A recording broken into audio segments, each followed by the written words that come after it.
Hello everyone, today is an exciting day because the Soul Quest Carnival just popped, and this one is a summoning event. Now I know a lot of people out there have been hanging on to like 300, 400 of these things, but me for example, I've been burning through all my summoning stones. But don't worry, we're going to give you some tips on good places to get them and how you can pretty much really achieve a lot of these rewards. Now the summoning stones will go up to 1,000 pulls on them, and honestly I don't really see this being one of those things where even the people that saved all their summoning stones are going to get. Probably the pay to win ones will probably achieve that. And with the cave hunting event just finishing, hopefully you guys were able to grab a soul or even a harpa or cash in. What I would probably say your best bet is to go for the light dark heroes, seeing how there's a whole section for missions on those. Don't forget to head over to the arena shop, cash in your Liliths if you're like me, saving those things up, grab her, and I would even almost say to go over and pick up a tarots from the Sanctum shop if you got enough for them. Yes, I'm not one to really use tarots too much, but the fact that I can get a good amount of currency in it to go spend on the event, I might actually just do it on top of grabbing a Lulu. If you do want to shortcut the whole acquiring the epic hero, 4,000 gems is what's going to cost for 100 of the soul fragments on it there. I don't know if I would necessarily do that. I do like having the 2,700 pulls. That way I am getting some feeders or some burners, fodders, whatever you want to call them, to use in upgrading my other heroes. But that's just me. It might not be a bad option to go for you if you're needing that one last one and you got 4,000 gems sitting around.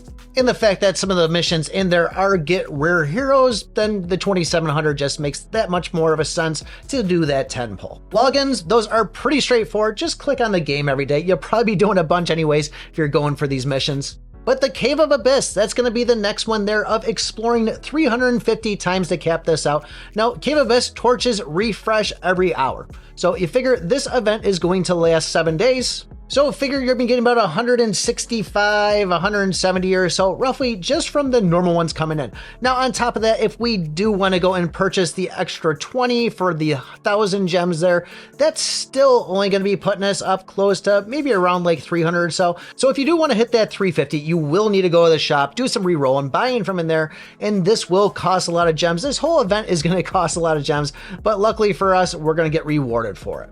Challenging the arena 110 times, it's pretty straightforward. If you are buying the 2 sets of extra tickets, that should not be an issue at all. And that's probably one of the best things I can say you can go for in this to get the rewards, because for 600 gems, 14 extra turns on it, and plus you're going to get the arena rewards too. It's just a no-brainer in my opinion. So if you're going to invest in some things, this would probably be the #1 thing I would go for in the meantime. Your exploration missions, these are just going to be that little axe that you see on the side of the screen before you actually go into the Cave of Abyss or to go do battle inside it. So that should be an easy no-brainer if you are logging in every day. Just got to make sure you're clicking on it and actually receiving the items you get from it. And that also goes for dismantling runes. If you see the Sanctum out there and you're playing it, it should be pretty easy to hopefully, well, you might not get the 100 runes on it, but still play the Sanctum. Instead of going for the heroes, go for the runes themselves, and we can see where it'll get you. No idea how many you'll get, but that's going to be your best option for that.